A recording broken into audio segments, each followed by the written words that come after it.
இதில் வந்து 168 கோடி ரூபா ரிவைஸ் எஸ்டிமேட்டில் இந்த பூங்கா நடக்குது. இது ஜெயில் இடத்துல முதல்ல வந்து முதலமைச்சர் வந்து அடிக்கல் நாட்டு போனார்.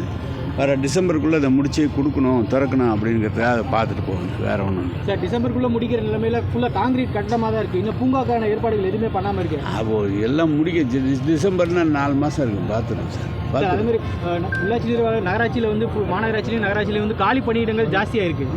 இதை ஃபில் பண்ணுறதுக்கு நம்ம ஏதாவது காலி பணியிடங்கள் இப்பொழுது வந்து புதுசாக இன்ஜினியர்ஸ் எடுக்கிறதுக்காக இப்போ ஒரு 2500 பேர் எடுக்கிறதுக்கு அண்ணா பல்கலைக்கழகத்தில் பரீட்சை வச்சு 85% அந்த பரீட்சைக்கும் 85% பரீட்சைக்கும் 15% டைரக்ட் இன்டர்வியூக்குன்னு வச்சு இப்போ 2500 பேர் இன்னும் ஒரு வாரம் 10 நாளில் எடுக்க போகிறோம். அதுக்கப்புறம் இன்னொரு 2500 பேர் ஆர்டிஎம்எஸ் பரீட்சை வச்சு எடுக்க போகிறாங்க. அதனால் விரைவில் எல்லாம் ஒரு இன்ஜினியர்ஸு மற்ற உதவியாளர்கள் இருக்கிற டிராப்ஸ்மேனு எல்லாமே ஒவ்வொரு பகுதியாக எடுத்துக்கிட்டு இருக்கோம். இப்போ ஒரு வாரம் 10 நாளில் அதை எடுப்போம், வந்துடும். சார், மாநகராட்சி கூட்டம் இப்போ ஒரு 2 வாரத்துக்கு முன்னாடி நடந்தப்போ வெறும் 10 நிமிஷத்தில் 330 தீர்மானங்கள் நிறைவேற்றியிருக்காங்க.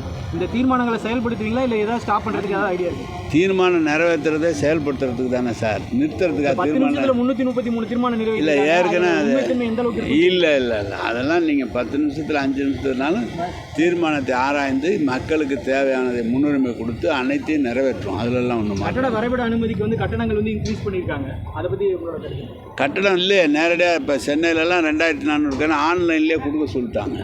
ஆன்லைனில் 44 ரூபா அந்த கட்டணம் இப்போ வந்து 88 ரூபாய் அதிகரிச்சிருக்கு. இல்லை, அது ஒவ்வொரு ஊரும் பதிச்சு. அது கேட்டிங்கன்னா ஒரு ஊரில் இப்போ ஆவடி போனீங்கன்னா 150 ரூபா இருந்தது.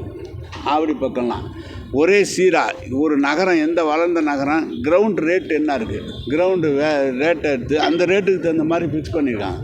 வேல்யூ கிரவுண்ட் ரேட்டு கூட இருந்ததுன்னா கொஞ்சம் கூட இருக்கும். 100 ரூபாய்க்கு மேலே இல்லை, சென்னையிலேயே 100 ரூபா, அதுக்கு மேலெல்லாம் இல்லை. அது ஃபிக்ஸ் பண்ணி கொடுத்துருக்கோம். வணக்கம் சார். கோவை மேயர் நாளைக்கு எலெக்ஷன் நடக்குது சார். நான் யாரை வந்து திமுக சார்பில் அறிவிக்கப்படுங்க சார்? முதலமைச்சர் கழகத் தலைவர் முதலமைச்சர் சொல்லணும். அவர் சொல்கிறது பார்த்து சொல்கிறேன், மத்தியானத்துக்கு சொல்கிறேன். Garuda Voice.